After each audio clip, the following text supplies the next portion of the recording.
Welcome to the Sponsored Rider Club podcast, your guide to motorsports sponsorship. Here's your host, Josh Weesey.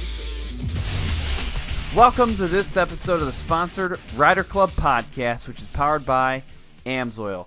AMSOIL and I have teamed up because we believe that you have unlimited potential.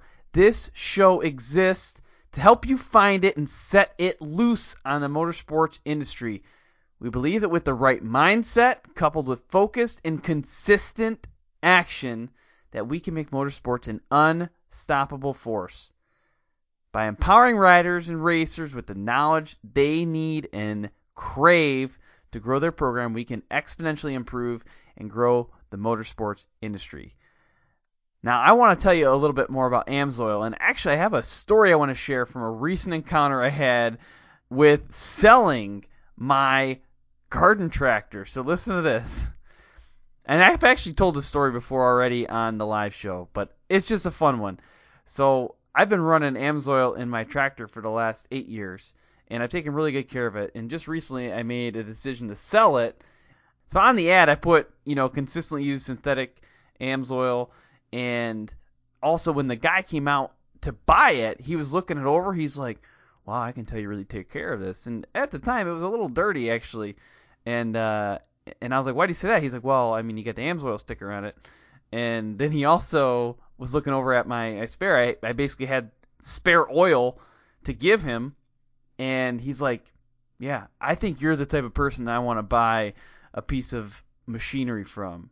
And I was like, man, how much better of, I guess, a commercial can you get than that? Like, this guy legitimately wanted to buy my tractor because he knew I took care of it because I run an AMSOIL in it. So either way, I think that's a pretty good shout out for AMSOIL in general. I just wanted to share that story. Now, this show is pretty special. We've got our featured guest today being Blake Wilkey. Now, one of the reasons why this is such a cool episode is we actually grabbed this interview while he was traveling across the United States. He was going from Michigan to California. He was actually, I think, in Colorado for most of the show, and he was avoiding accidents and filling up the vehicle with gas and all sorts of other shenanigans. And I actually tried to edit most of it out. Some of it I left in because I thought it was pretty funny, but most of it I edited out. But you'll hear a few weird things every now and then or some weird audio, and that's just because, he's traveling. But before we get into the show and the interview with Blake, there's a few other things I want to cover. One, I would love to get your feedback. One of the ways that we can continue to bring guests on this show and continue to make this show grow is through ratings and reviews on iTunes. So it would be fantastic if you went there, left a rating and review. And also subscribe. Doesn't matter what podcast player you use for this one. Subscribe. That's the best way to ensure that you don't miss upcoming guests. We actually have Jay Menteberry coming on next. He's a backcountry snowmobiler, so we're excited to have him. Now, this episode is brought to you by 6 awesome companies. Yes, that's 6. So if you've listened to previous ones, I've been saying 5 a lot. It is 6. We got a new sponsor coming on, and that is Racing Addix. And they are providing a whole new spin on networking and motorsport sponsorship. So you hear more about them right before we get in the heat too. Then we got SolderWeld. They produce game-changing metal bonding technology. TopThePodium.com. They're experts in motorsport sponsorship. Bold Racing Suspension. They're a family race team and custom suspension experts. And also UTV axle experts. Armor Coat. They simplify your cleaning process. And then Crash Addict Industries. They provide human protection and extreme racing products. I also want to shout out some of our other partners. MBRP, HMK USA, Studboy Traction, GSP XTV Axles, and One Stop Performance. Now, the structure of this podcast, just like previous ones, set up like a race. We'll have the qualifier, which is a basic introduction. In Heat 1, we'll dive into Blake's background, which is just a fun one. In Heat 2, we'll talk about sponsorship tactics and strategies. Then the main event, we'll discuss mindset, and then we'll end at the finish line. That's where we're going to get closing comments, and you're also going to figure out how to get a hold of Blake. Without further ado, let's hop in. And today I'm excited to bring this person on here. I'm welcoming Blake Wilkey to the show. So Blake, why don't you go ahead and fill some of the gaps from that intro and just tell us a little bit about yourself. 29 years old, born and raised in San Diego. Just been building cool stuff my whole life, racing dirt bikes. and kind of got into off-road at a very young age through my mother and father, and carried it into four wheels with a pretty badass bug now. Mm-hmm. And I actually want to use Heat 1 to dive in more to your background. I want to understand a lot more of those details. How you got started, maybe even what one of your first machines was. And then I kind of want to walk that path to what you're doing today, because 29, living in San Diego, lots probably happened between then and now. So let's start at the beginning. Yeah, I mean, grew up going to the desert with my mother and father. Usually it started out actually at sand dunes at Buttercup and Gordon's Wells and Little Ocotillo, and then got a dirt bike on my own. Or of my own when I was 7, and I took around and started racing dirt bikes heavily at like the age of 11. Carried that out through all the way till I was 19. Had a ton of broken bones, but that was kind of the core start of it all. When I was in high school, I went to like El Cajon ROP, learned how to weld with my dad actually when I was like probably 12 in the garage making BMX ramps and stuff, and then kind of just stick welding, galvanized pipe that we would pie cut and then weld, and making BMX ramps and whatever we could do just to get that little adrenaline rush and have fun as a kid, skateboard, scooters, all that stuff, anything with wheels or going fast was something I was interested in. Racing kind of stopped when I was about 20, going to college, trying to work, and just traveling and doing all that was just a little overwhelming, and I didn't have that extra couple seconds that it took, to really excel, and all the injuries that kind of set you back, steered me away from that. So, learning to weld, obviously going to the desert, and I didn't really ride dirt bikes much, so figured I'd build some pre-runners and buggies and stuff and help friends out. Built took like a Chenoweth chassis, cut the front end off when I was 16, and built center mount arms, 5x5 rear arms, put coilovers on it, and ended up running that thing for a year and selling it and turning a pretty good sized profit, and building another pre-runner, and then rolling that actually. And luckily I had insurance on it because it's street legal, so I got paid, and then also sold it, rolled, and I was like, I'm going back to a buggy, and started the bug that probably a lot of people are familiar with in urban assault, where we're ripping up the streets. Yep. That really set the stage for kind of where I'm at now because of that viewership. But that car was something that I started when I wasn't out of high school yet, and it took me 7 years to develop it into that supercharged car, overgoing just a handful of different changes from motors, transmission, aluminum work, because it was basically my mobile savings account. Like, I had invested, almost everything I had into it, and ended up working out well, but, it was just something that once you get so deep into it, you just have to stay fully committed and see out the mission, Oops. So I just wanted people to, I don't know if you're going to be able to hear this or not, but I pulled up your Urban Assault video. Was it your first one in 2016? Yes, sir. So this is the you can look it up on YouTube, and it's, just to put it in perspective for people, I won't play the whole thing anymore, but put it in perspective, 829,000 views at this point. So, pretty significant viewership, like what you were referencing a little bit ago. I think it's more like 2.5 million. I think someone...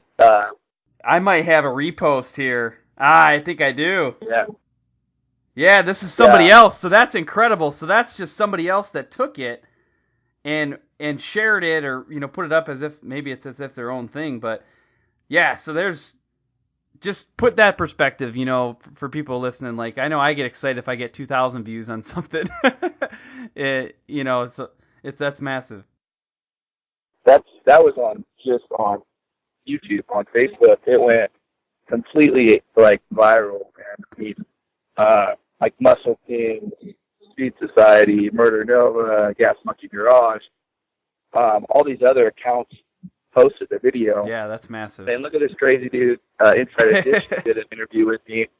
That one's really good. They're like, looks like a scene out of Mad Max and all this stuff. The guys are trying to definitely make me seem like a crazy criminal, but I answered some of the questions accordingly, and some of the other ones I was like, nope, not going to answer that. I can see you guys twist them at it into something bad. Yeah, but, yeah.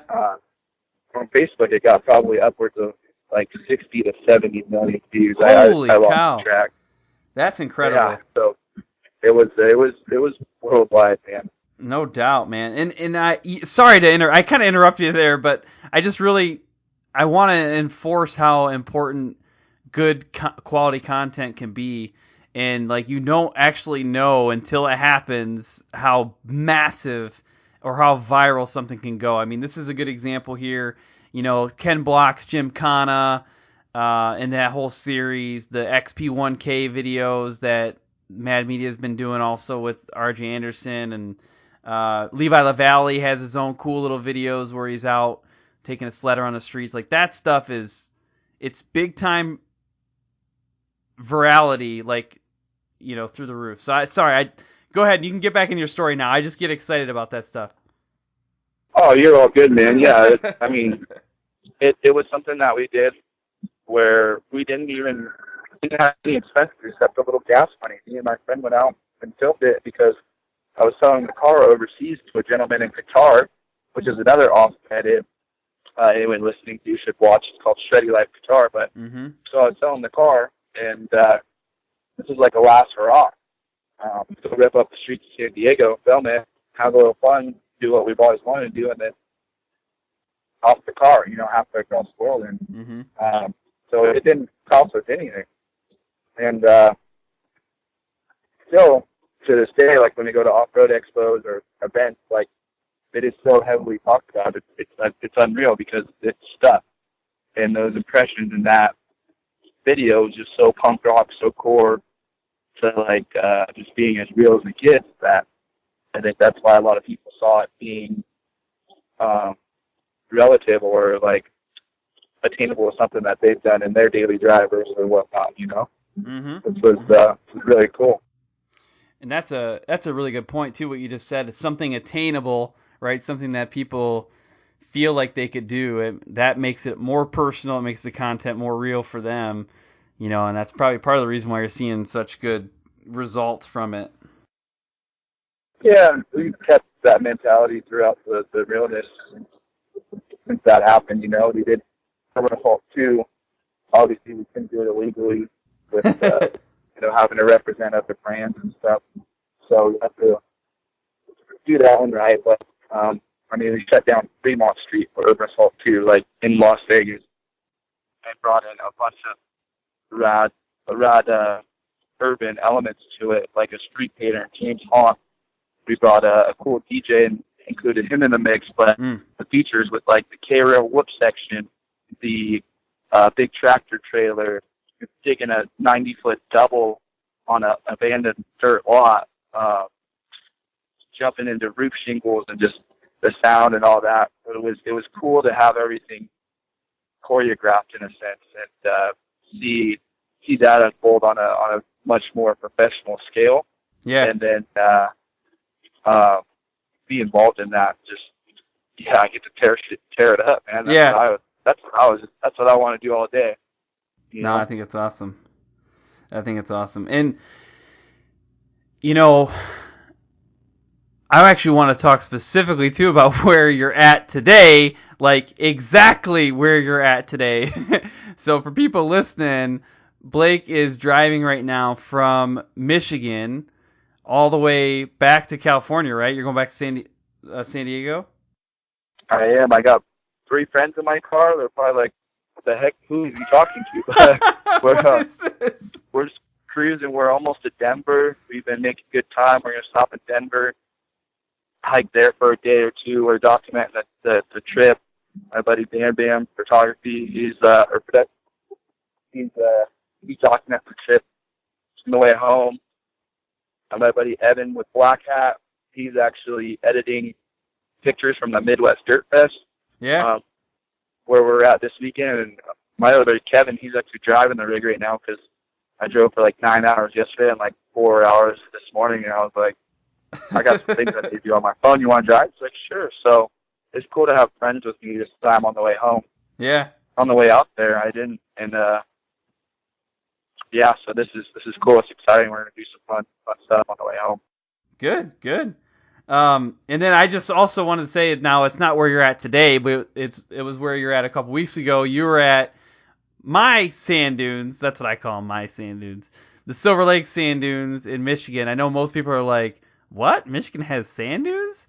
It's not glamorous, right? It's not these massive dunes, but it's a fun place, and it's like comes out of nowhere when you're in Michigan. You're like, where did these massive hills come from? But so that was pretty cool that I got to meet you there and hang out with you, and Dirty Dooner was there, so we got to hang out with Jake Coleman, and it was a good time.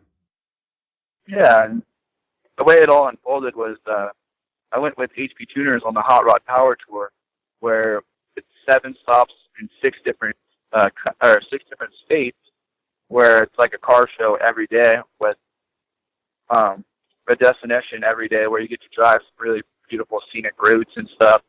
And huge shout out to them for inviting me again this year. We got to do autocross, drag strip racing, just a bunch of different cool stuff. Did a little urban assaulting in, I think, Kentucky or something, in the backwoods and stuff. And after that was over, I had a week to get up to you guys, where I saw you at the Long Travel Roundup. Yes. And leave everything there for a month and then come back for this Midwest Dirt Fest and then haul everything home. But, I mean, on the way out there, it was quite the journey as well. But doing it solo and meeting new people, friends or followers off of Instagram, like, it was crazy to see the impact and be able to stay with random people or friends the whole way out there. It's just really, really, really cool. Yeah, and I want to highlight some of the commitment that takes too. I'm a Gary Vaynerchuk fan, Gary V. And he talks about basically his whole career is built off of teaching people how to become like influencers, but his big preach is hard work and grind and commitment, and something like that. That's a huge commitment. I mean, you're talking about to make sure that you had your machine, which is the thing, like, people know your machine, right? They know your buggy. You got to have that with you at Michigan, in Michigan for these 2 events, and there's not many ways to get it out there. But you were like, I'm doing this, I'm committed, and I'm not just gonna drive there and drive back. I'm gonna actually, create value along each step. I know even when you were in Michigan, you were doing some pretty cool like golf course jumps and some backwoods riding there, and that's cool because you were saying, hey, I'm going for an event, but I'm gonna actually make the entire journey an event. It was I mean, just try to document it as best as possible. Never like make it seem cheeseball or over exaggerated, but yeah, it was cool. The golf course, Golden Sand, let us jump the 9th green. There was 3 different angles. There was a tabletop angle, and kind of like a cross side of the green, and then one that went over the green. It was 180 feet, and I went about 170, and bounced a little off the rear engine cage. And definitely felt that one in my back. I brought back some motocross injuries, so I'm still a little sore from that one, even to this day. I just have a little bit of lower back issues, but it's all good. Yeah, and I mean, we'll talk more about social media a little bit later, but I just kind of want to hit on a point you said there about document. Just trying to document. That's a new way of looking at what we do in the sponsorship world. Is instead of creating content, that's one way of looking at it. Making a video or doing a podcast, right? This is creating content. But another way of saying it is just documenting what you're doing, and documenting your learning process. That's honestly, I didn't know it at the time, but that's one of the things I was doing with the show. When I first started, I was like, I don't know anything about motorsports marketing and sponsorship, but I want to learn it, and I started asking these questions, and then it just turned into a show after that. So I think that's a good little tip. Absolutely. What about right now? Like, what are the things that you're really excited about? I mean, what's getting you fired up right now? I mean, about 18 months ago, me and my friend started. So basically after I got in all that trouble for the urban assault, people were trying to, like, have me start a GoFundMe. And I wasn't going to take people's hard-earned money. That's not my style. That's not who I am. So we established Wilkey Work shirts. We sold those for $25, and we sold like 600 shirts. Well, I had a friend act like an idiot and get too drunk with one of my shirts with my name on his back, an urban assault shirt, and Wilkey on it. And I was like, I don't really want to sell these shirts anymore. Like, it kind of had plateaued, and I was like, but we're always doing cool, fun stuff. We ride dirt bikes, we snowboard, we wakeboard, we surf. I need to figure out something I could take with me to all these events and just kind of bring people that shred, like, into something that they can feel a part of. So I came up with the term Shreddy, which is Shreddy Life, which is an apparel company that me and my friend Aaron started, and he's the designer, does all the shipping and handling, and I basically just have the car, the assets, the following, and go out and run it, and literally live up to the term Shreddy pretty much. And I help him when I'm at home, whenever he needs it, or we got designs that we're coming up with. So I'm definitely involved a little bit more so in that nature as well. And we just got a 4,000 square foot warehouse. We're putting a half pipe in it. It's going to be kind of like a mini fantasy factory. We're going to call it the Shreddy Shack. We got a super cheap rundown piece of junk limo that we're going to polish up and just be able to invite people to come rip there on like Shreddy days, which will be like once a month, where, you know, Groms, whatever, can come in.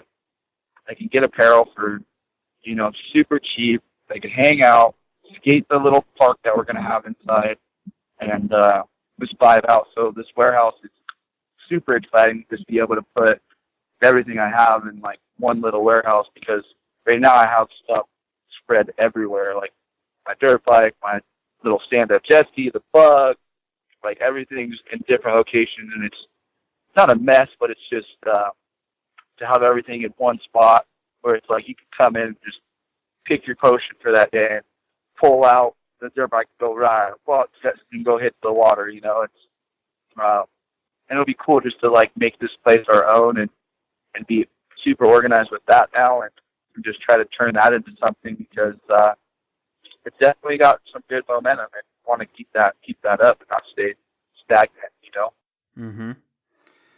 First off, I love Rob Deerdeck, so, and I dream of the Fantasy Factory. I think that's just one of the coolest places ever. So you had me there. Like, I'm excited about the Shreddy Shack. That sounds awesome. Yeah. Just being able to create content out of it, and, you know, show people what it takes to maintain, you know, several different facets on a weekly basis, because, like you said, it is hard work and dedication, and we're fully committed. You know, we have a lot of overhead now, so it's like make or break, you know, sink or swim. So that's something we're pushing hard right now. No, that's good.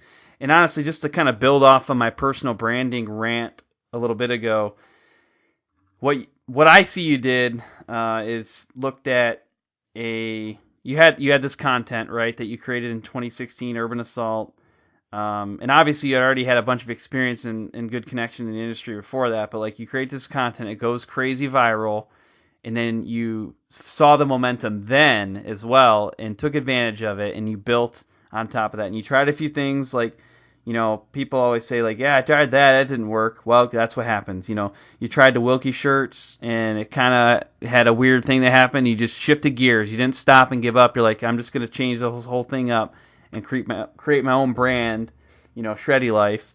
And, you know, you did that and then built off of it, and now you're still continuing to find new ways to build off your personal brand. Like, I'm not recommending everybody goes out and starts their own brand called Shreddy Life, and they have their own Shreddy Shack. Like, doesn't work for everybody. It's gotta be a representation of your personal brand. But I just like how you took that momentum, built off of it, and now you're pushing yourself and you're saying, all right, I'm putting my back up against the wall, putting up some overhead, and I'm gonna keep pushing. Absolutely, and just no other option now. Once you get deep into it, like the bug when I first started, we had just no other option. So we're figuring new things out as we go. New distributors, but new purchasers, and just trying to make a lot of one size fits all custom pieces, and people dig it, and the quality there. So, I mean, what's in front of you, you're stoked. And you get to be a part of something. Everyone's welcome, and that's the one thing that I try to also tell people, like that. Ask the questions about building things or this or that, or how do I afford it? It's just hard work and dedication, and we try to maintain like 4 shredders, 5 shredders, and like I went to the skate park. I go to the skate park every once in a while, and it's cool to kind of see, sometimes you get those kids that are filming kids that suck and kind of making fun of them, but we want to make sure that like people that support the brand or about the brand or whatever, like, are empowering other people to learn how to, if they're not the best, learn proper skate park etiquette so they don't get hurt, or new tricks and all that stuff, instead of like pulling their phone out to like be like, look at this kook, like that ain't cool. We're not about that. So when people do that, like I'll even try to chime in and let people know like that stuff ain't cool. So why don't you try a different method? If not, then you're a worm. So. Yeah, and honestly too, that extends into the motorsports world too. I mean, I think that this industry that we're in is a pretty supportive industry. You find some pretty nice people, and they're very willing to help. Especially you go to races, people are willing to help opposing teams, with tools or parts or whatever. But I will tell you, there's still some challenges out there from a social media standpoint. People ripping on other folks and starting these feuds on social media. And really the person who, I guess loses in that situation is whoever started it. Like, you can usually tell who started these nasty comments about somebody. Maybe it's a race performance or what they did in one of the videos. And, like, I think feedback is great, but when it starts getting nasty, it's like, you've already lost at that point. Absolutely. So, Blake, help me understand who some of your current sponsors and partners are. HP Tuners, they're the title sponsor. They've helped me drastically. They stepped up. They're the first person to throw some money at my program. So when I established a really nice media deck, they said, we'd like to help the program get a media deck. Let us know what you're thinking price-wise, and we'll go from there. This was after the Hot Rod Power Tour 2017 last year. They saw the engagement. People come out of the woodworks and just to see the car and hear it, and they saw that there was a value there. So first and foremost, HP Tuners for beating the title and believing in me first, and then after that, it kind of became a little trickle effect because I was able to financially take a lot more time off of work to go to a lot of events, and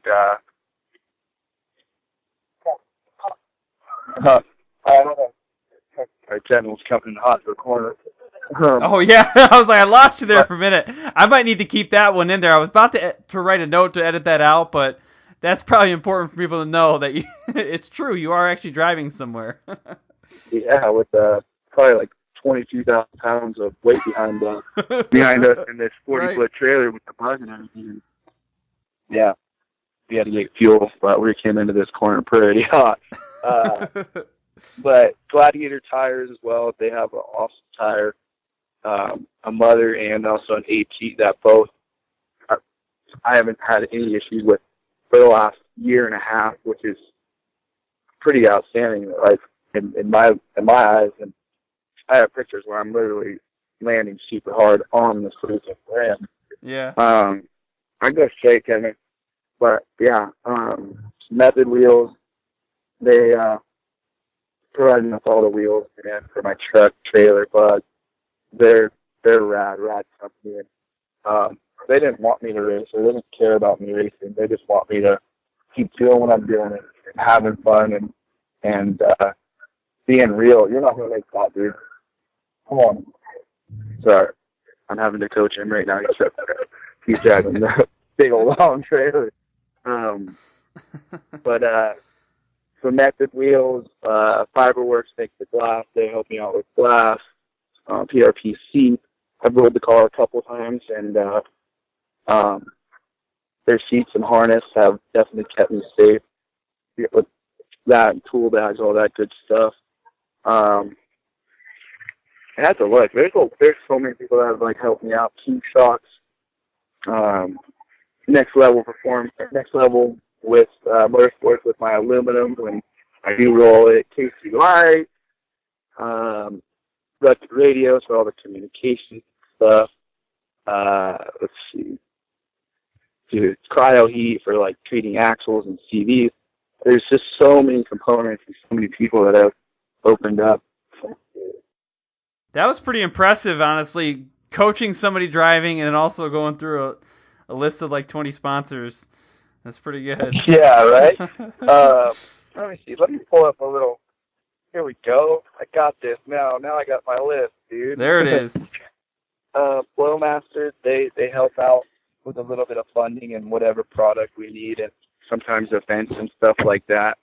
Heatwave visuals, sunglasses, and just kind of keeping it cool, you know, and which is definitely a rad. Box of tools. They hooked me up with a sick toolbox. They saw my cheap toolbox, and you do everything out of that toolbox? And I was like, yes, sir. It was small, but it was effective. Yeah. And they sent me a picture of a box they wanted to send me, and I'm like, I am down 100%. Everything's very nicely organized in their box, where it doesn't roll around or slide around, because they got like these pre-molded drawers that are all fully loaded, which they're awesome. If you haven't seen them, you should definitely check them out. Yeah. 2-on-2 gloves. They're like welding gloves and all that stuff, because, you know, these cars require a lot of maintenance and hot parts or welding and whatnot, and they got all those covered for sure. With that, buggy whips, sick, best whips on the market, hands down. I've, like I said, pulled the car a couple times, and they're still crazy. Nice. Is Magnuson Superchargers one? Yeah, so Magnuson Superchargers, they put a supercharger on the car last year, and definitely really woke this thing up, and it's just a beast with it. Yeah, I don't know if you've ever driven in a supercharged car versus a non-supercharged car, but the bark off the bottom end is just instantaneous, and it makes the car like a dirt bike, which is my route. So if I want to like deep bounce a dune, I just flip the throttle when I come up to something, and it'll carry the front end and do like a little bunny hop, which is awesome. Oh yeah. So first off, this is kind of a funny story. So I found out about Magnuson from one of your recent posts, and about 2 months ago I switched my day job, and I actually work for Eaton. Eaton makes the internals for the Magnuson Supercharger. So, yep. Like, it's crazy. So, yeah, I've had exposure over the past couple of months to all the cool stuff that they do and make. And I'm at the proving grounds out in Michigan. And, so we've got a 1.6 mile oval track and then an off-road area for differential testing. And it's I saw your guys' facility. Is it right over by Grand Rapids Airport?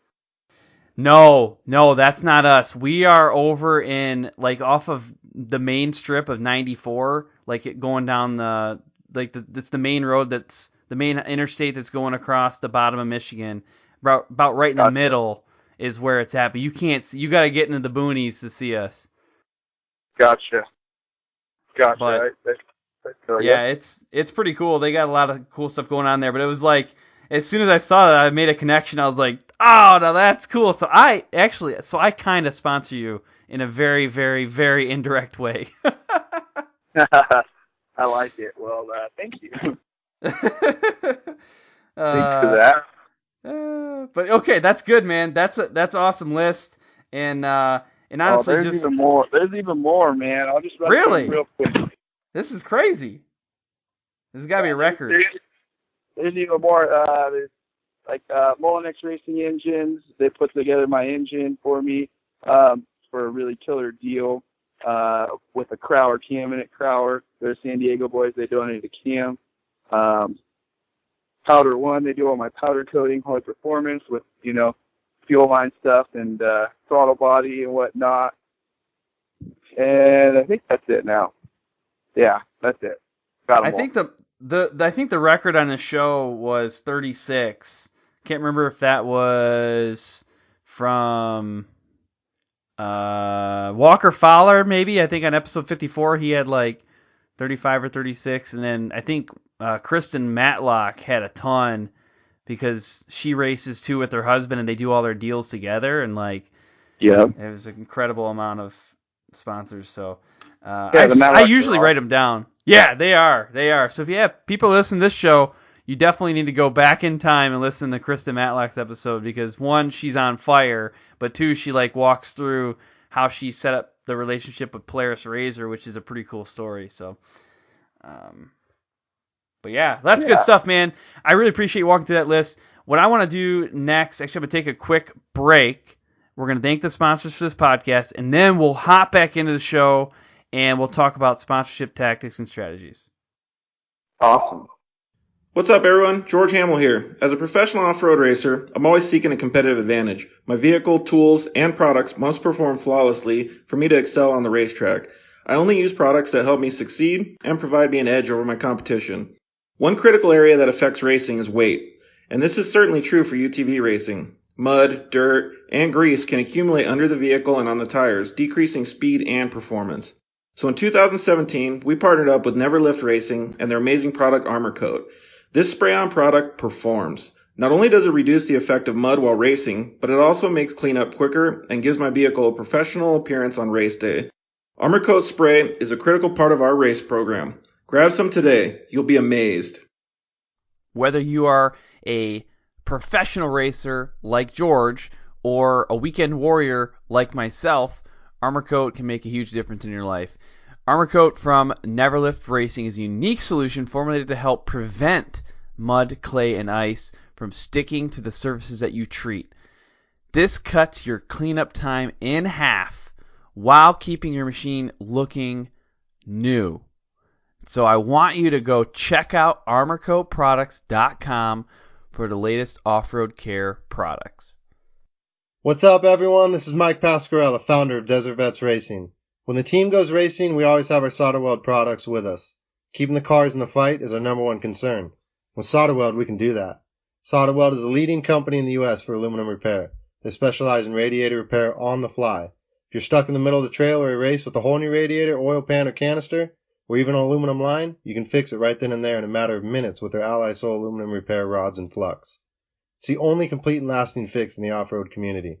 SolderWeld's new UTV off-road kits fit in every ride and are easy to access on the fly. SolderWeld continues to make a huge positive impact on this industry. So I really encourage you, get in there now. Go to SolderWeld.us, check out their products, because this stuff is changing the game. I hear it constantly from racers that a good suspension setup is absolutely critical for performance, and that's why I'm going to talk to you next about Bold Racing and suspension. Now, it's really critical to understand your suspension, and there's so many intricacies with the valving and the shims and all this crazy equipment that you need to actually, rebuild and properly set up your suspension, that it's really important, if you're ready for that next level of performance, to partner with an awesome suspension company. Now, Bold Racing is that company. They're not only specialists with their suspension setups, but they also partner with companies that produce amazing custom components. And on top of that, they're a family race team. They actually race themselves, so they really understand the type of beating that your vehicle and your shocks can take. So what I want you to do is give them a call and just chat with them. Talk to them about suspension. Their number is 702-506-5354.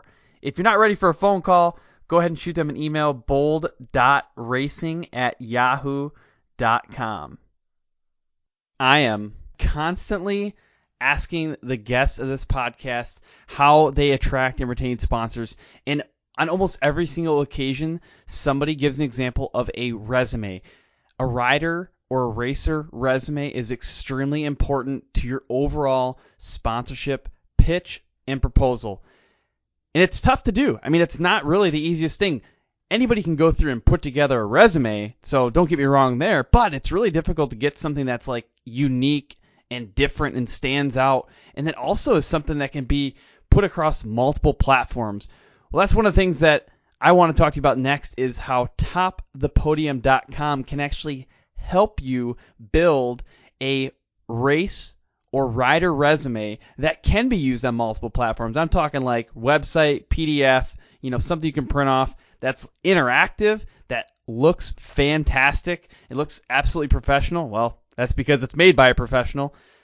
This is the type of thing that's going to set you apart from the crowd, and that's going to position you for a strong sponsorship proposal. So what I want you to do next is go to topthepodium.com, and if you have a question, there's a little chat icon that pops up on the side of the screen when you go to topthepodium.com, and you can go ahead and type your question right there. Jeff Vanestal, he is the owner of Top the Podium. He's going to be able to respond to you directly, so check it out. Safety is our overriding priority.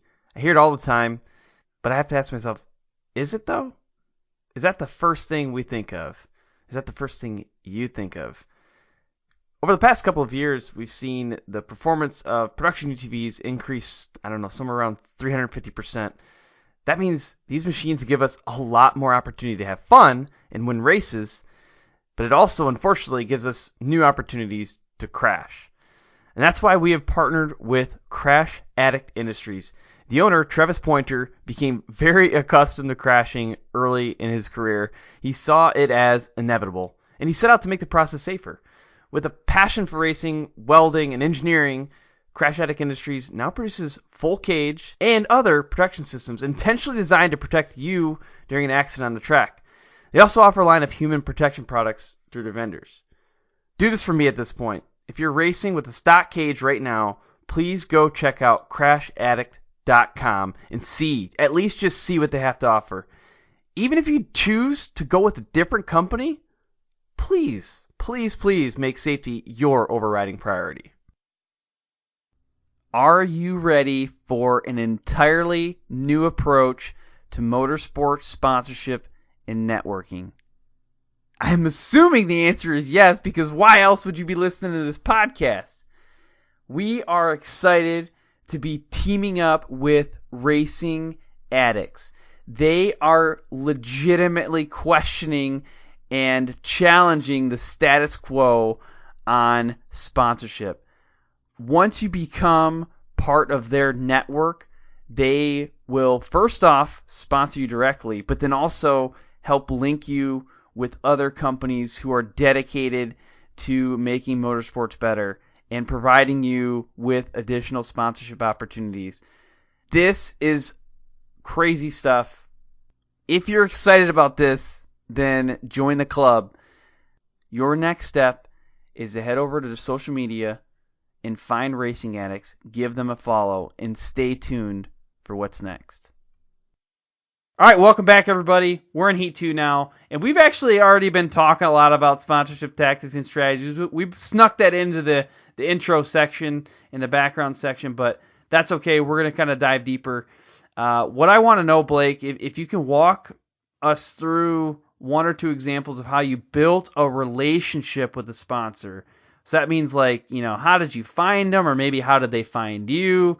What they see in you? And then what have you done to kind of build that connection?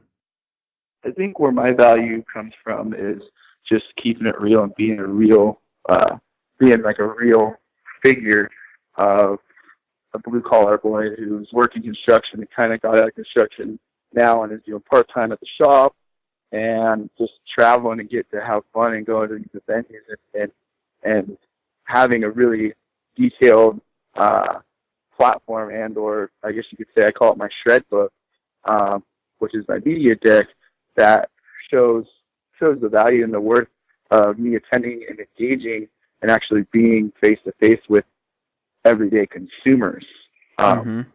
Sometimes some of these guys that race Baja, if they're not like at off-road expos or their trucks in the shop and they just show up to these races and they're not actually engaging and creating content in places that are like at Glamis or where there's high impact of retention at these big events. I think that's where my value has come from, and it's been something that I've been doing for years, but now with the following and the engagement numbers, which is, far above most other off-road athletes that have multiple champions and stuff, it's just, I feel like it's relatable, and that's where sponsors have seen that value derive. And that's where I would say half of my sponsors, or probably 3/4 of them, have approached me because I've never been someone or been good with, hey, I need some money to keep these wheels turning. I'm always just I used to be kind of like just super appreciative in whatever they were into. I was into it. I didn't need a lot of money at that time because I was still working full-time construction, making decent money, Mm-hmm. But with those relationships being said, everything from apparel, when you're at these places, make sure that you're branded with people that are helping you significantly, organically, using their products in the shop or talking about them and not making everything seem like a commercial. Because I think once you make it seem like a commercial, people kind of are like, screw this guy. Like, I don't want to watch his feeds and it's all commercialized stuff. So my tactics are just keep it real, like doing what I do and just keeping it real, man. Once you start to push too hard, I think that's when you lose some of that audience. So that's like kind of my tactic: is don't sell out, or I mean, yeah, I do curse a little here and there in my stories, but that's just who I am, and I mean everybody's guilty of it. So it's no harm, no foul. Sometimes Definitely. As long as it's not using a derogatory or disrespectful manner, obviously. But yeah, so I'd say that's kind of my tactic. But now I'm to the point where it's like, hey, I got a lot going on. I have a lot of value. I have a lot of eyes on me. Here's my deck. Like, let's figure something out. I'm already trying to put together some stuff potentially for 2019, mm-hmm. and just trying to be ahead of the curve and showing them where and how and what value I can bring to the table for them. But that's kind of, I guess, the way I've been going about it. So, mm-hmm. Yeah, and that's a good point where you're talking about putting together stuff for 2019. And, we've had some people on the show that are pretty strategic with their sponsorship deals. And, one of them is Jim Beaver. He's a off-road racer, but also, I mean, honestly, his biggest thing is he does podcasts, he does live radio, and he does, sports announcing. And the off-road races, when he goes out there, I mean, he competes, and in some cases he does really well. But I mean, he builds like a media strategy around his off-road races. That's the biggest thing, is creating the content. But he's working on deals 1 to 2 years out. So basically, by the time 2018 started, he already had 2019 pretty well underway, and I think that's just as things progress, and as you start building more and more of that following, and the deals become bigger, you start projecting and visualizing out further. So I think it's a natural progression, and I think it's actually pretty exciting. I love thinking about stuff that are a couple years out. Yeah, definitely, man, and that's That's like me and Robbie Woods were building a new 6100 build, which should be crazy sick, and it's going to be really unique. And that's another thing, you know, I just try to keep everything unique and surrounded by that bug that was in, you know, urban assault. So keeping it core to that and not kind of steering away from the roots is definitely also a strategy of mine. And the way the bug whole thing evolved was because my mom, when I was a baby, has a picture of me and a bug when I'm a baby, and I was, you know, only a few days old after leaving the hospital, and I had that baby and her bug. Like, that's kind of what's drawing me towards the bug. Mm-hmm. Is that something that you share with people? Like, do you think that other, like, your followers know that story too? Some of them do. Like, when I did like the Dirty Dooner podcast, yep, I let people know about that, but not everyone does know that. But they ask, and yeah, or if they ask why bug, you know, that's my answer. Yeah, and one thing I just want to kind of highlight too, I think that it's important. The more people understand why you do things, the more they actually want to buy into you.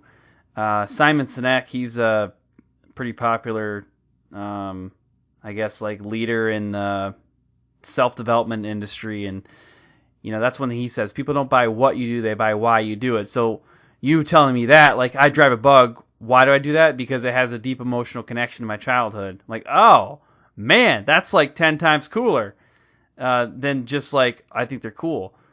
So there's a deep-seated story behind that, and I think that helps. And just to kind of plug, I guess, the Dirty Dooner show. So Jake Coleman's the host of that show, and if people don't know it, I've brought him up on the show a few times. Jake and I go back and forth, and we collaborate on a lot of different things.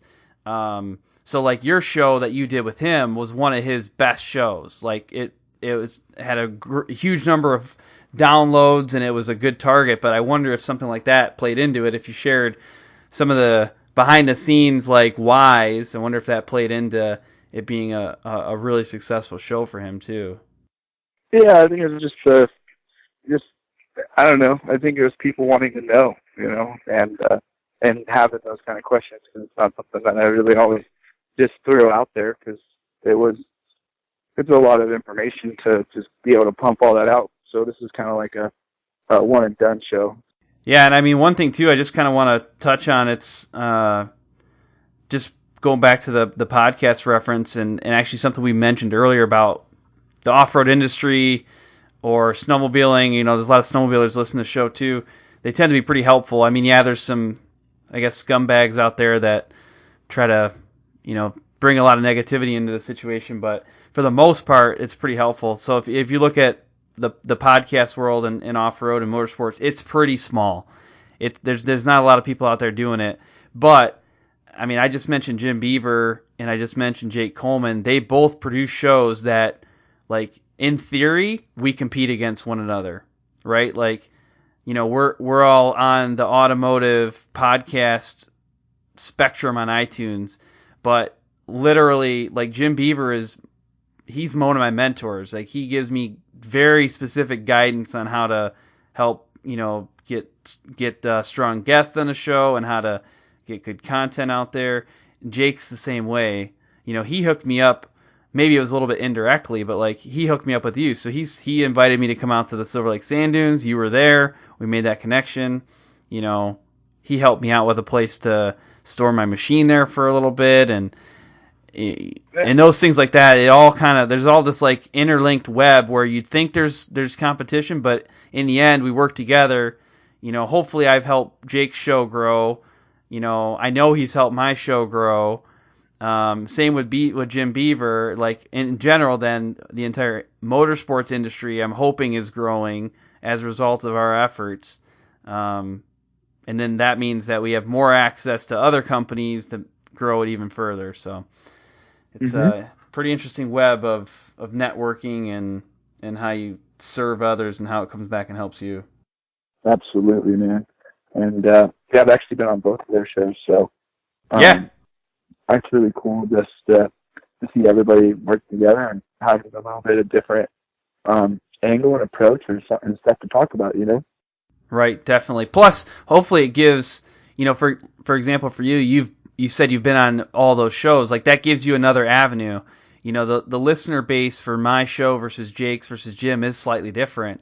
So it gives you new access to new markets, which then gives your sponsors new access to new markets too. So.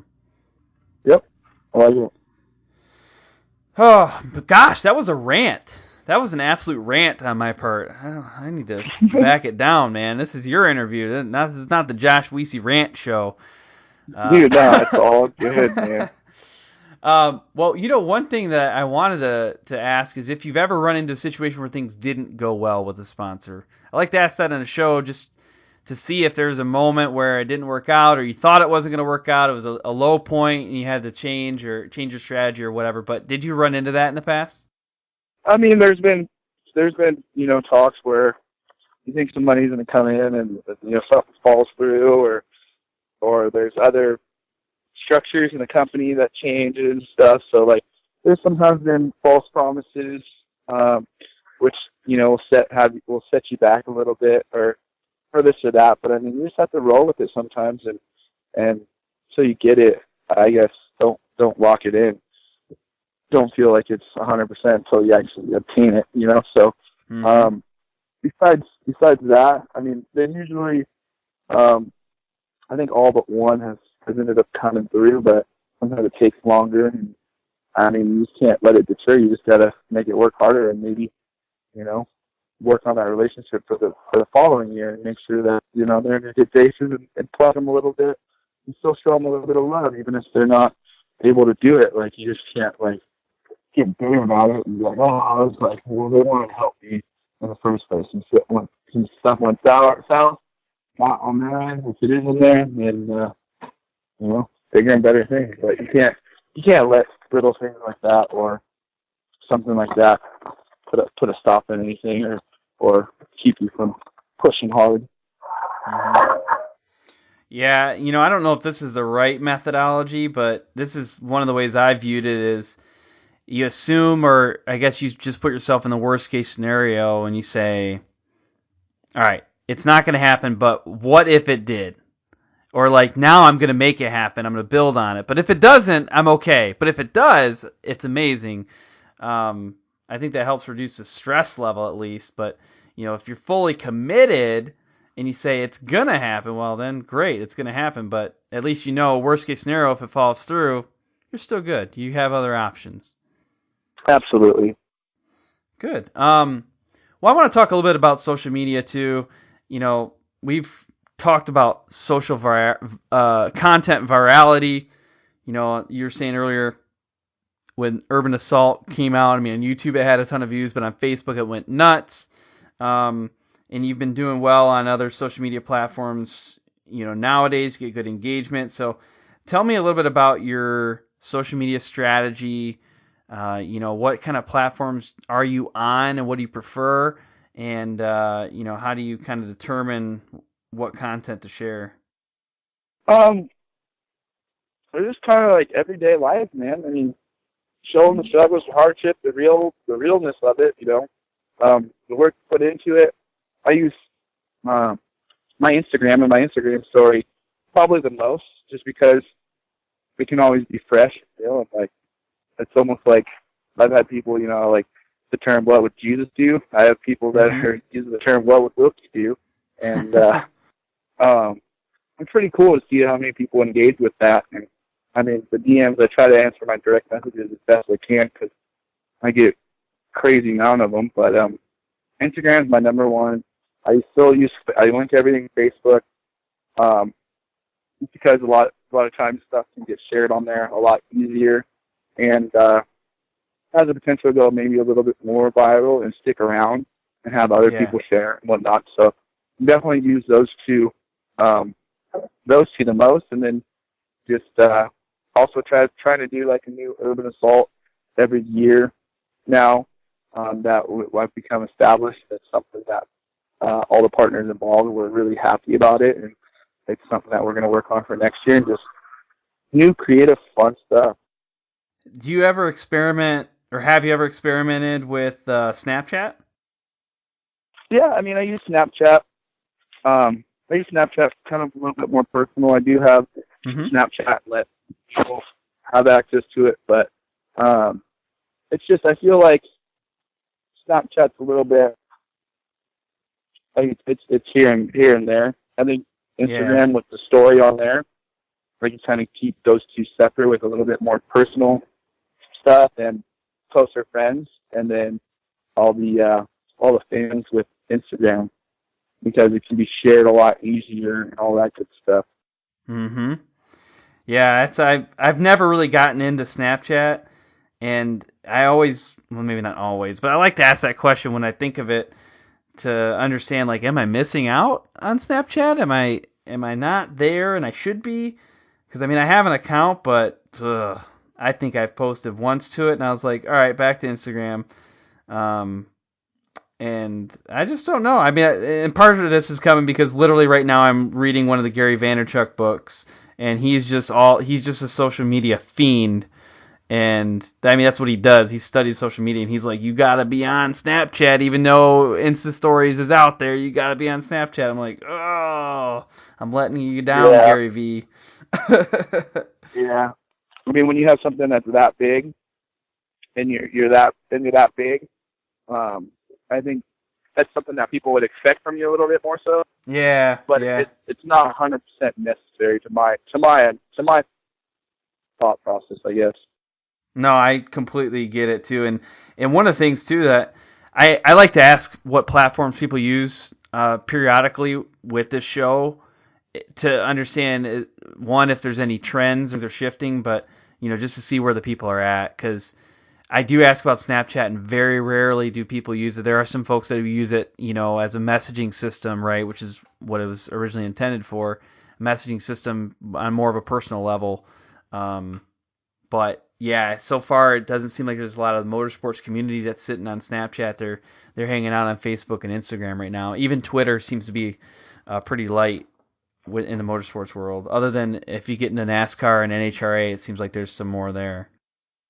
Well, I mean, when you have that many platforms, it becomes consuming, and I feel like it can also change the character. And like, once you start spending too much time on your phone, like, I know it would, like, I spent too much time on my phone already. I feel like I get to sometimes separate yourself from that and stay true to yourself and spend time on that matters at the same time. I mean, a lot of people can spend 2 hours on their phone a day, but how many people call their grandparents a day? You know, like, I think about stuff like that when I try to call my grandma every day, because she was a major part of my upbringing. So like, I try to pay my respect to that, but that's sometimes a way that people get lost in this stuff too, is just by like, oh, I have to put myself out there, I have to have content. No, it's like, my opinion is, like, build something cool, do cool stuff with it. Like, not buy a rafter and put a kit on it and think that you're going to be something from it. Like, build it. Show your roots, show your process, why, how, what, and get involved, educate yourself and all that stuff, instead of producing some jank-ass definitely. Well, that's good, man. I feel like that was a good overview of some of the sponsorship stuff. I do want to ask a few more questions of what I like to call the main event. And the main event is kind of centers around mindset, kind of the way you think or view the world. I think that's important. In terms of the reason why certain people are successful, is that's because they view the world differently than others. So I try to capture a little bit of that. But my first question here, and this has been a fun one, and I've only been asking it for a couple months now, but if you could sponsor anybody, any athlete in the world, who would you choose and why would you choose them? Right now? Yeah. Man. I mean, I got different people for different things now. So, I mean, with the talent I've seen come from my buddy Robbie Woods, who's building my next bug. That's why I partnered up with him. But I've seen he grew up with the motocross background. I've seen him race Pro 2 and short course, and I watched him build his trucks. And he was a one-man team, similar to what I am, but he was always a few steps ahead of me and the league above me. I kind of got up my break with the urban salt stuff, and also, years of hard work. But that urban salt kind of started to snowball. But he's building that $1 million diesel right now that's almost done within a 3-year project with every single piece of that thing full custom that's never been done to that magnitude before. Yeah. He's setting the bar to another level that's so high, but I know that dude's a madman behind the wheel, and his passion, just like mine, is to go racing, and that's my goal for 2019, is to do some races, and then 2020 have a full kill freaking schedule to go racing and actually bring people into the actual off-road hardship travel story, because there's not a whole lot of people telling the entire story and that are relatable in doing so because they're the ones Frenching. But I know he would be on top of that program and making sure that he was involved in every aspect of it. And I think he's just an admirable stud. What I want to understand now, too, because that was a good example. What I want to understand, though, is a time when you had to overcome a significant challenge. I think everybody hits the challenges, and just like you said, we see the highlight reel. People don't see all the struggles behind it. I want to understand it. Have you run into a significant struggle in your life, and what'd you do to overcome that? Yeah, being broke because I had everything I had and then some invested into that. My first bug before I sold it. Then after I sold it, reinvested in the new one. So I don't come from money, and basically, it's always struggling. Looking at your bank account, being like, I gotta service this transmission right now. It's gonna be $3,200. There goes a quarter of my savings right now. Like, if my truck blows up or whatever, it's just it's always kind of flip of the dice and just staying committed and overcoming it by working harder and figuring out a way to make it work, or ask for a little bit of help here and there, and do it the right way. Mm-hmm. Oh, that's good. There's a couple of people on the show that have had a similar story. I interviewed Travis Pointer. Actually, 2 separate times he's been on the show, and now actually Crash Addix, his company, sponsors the show too, which is pretty cool. But he shared one of his stories where he was like, "Yeah, I had nothing. Like, I was down to absolutely zero." And I can't remember if he said he was living out of a van or whatever, living on people's couches, and he's able to come back from that. But he's like, that was my low point. And it takes some dedication to come back from that low of a point. I wouldn't say it was a low point, but I had to go to jail from urban assault. Yeah, right, for 2 right. weekends. Oh, and, okay. There was a gap. There was a gap there. For 2 weekends. So I went for 1 weekend and then had to go back the next weekend.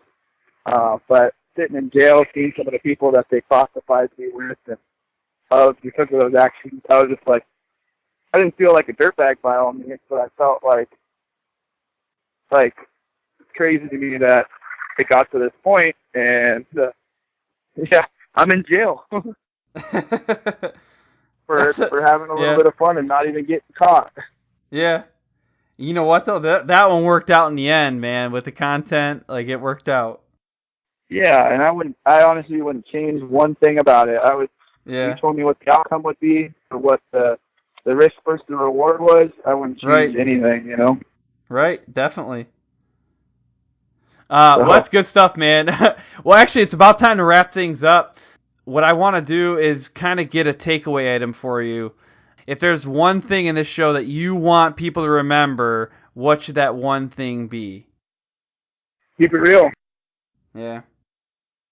Too many people are trying to put content out there that's fake or for the gram, and it's not true for the roots. So keep it rooted. Oh, that's perfect, man. What's the best way for people listening to connect with you? Instagram, my ID hold is Blake Wilkey 357. BLAKEWILKEY 357. That's my IG, and I'm usually on there daily, just having fun, keeping it real, showing what my day-to-day is. It's always a little crazy. It's always a little different, hectic, wild. Last night we were shooting fireworks off with our hotel lobby guy and Des Moines, Iowa. So it's always entertaining. That's awesome. That's awesome. Well, Blake, I really appreciate you coming on, especially while you're driving across the nation. Sharing some stories here, and I think it's going to add a lot of value for people listening. So, but I'm gonna kind of close things out. So, have fun and ride safe. Right on, man. Thank you. Thanks for listening to this episode of the Sponsored Rider Club podcast, which is powered by AMSOIL. Make sure that you subscribe so that you don't miss any of our upcoming guests. We have Jay Menteberry coming up next. And also head over to iTunes, leave a rating and review. That would be great. I would really appreciate it. And also make sure you're following us on social media. We're on Facebook, we're on Instagram and Twitter. But Facebook is the page where I want you to pay attention to because that's where we do our live shows. We actually have Caden and Sarah Danbury coming up next. And then after that, we've got Jason from Racing Addix coming on. He's going to talk a little bit more about his new program. So it's pretty cool. To get insider access to upcoming guests, you can go check out the Sponsored Rider Club on Facebook. It's a group where you can, ask questions and share best practices and lessons learned. Now, special thanks goes out to our sponsors, AMSOIL, Armor Kote, SolderWeld, Bold Racing, TopThePodium.com, Crash Addict Industries, and then Racing Addix. I also want to shout out our other partners, GSP XTV Axles, MBRP, HMK, Studboy Traction, and One Stop Performance. I look forward to serving you again next week. Until then, have fun and ride safe.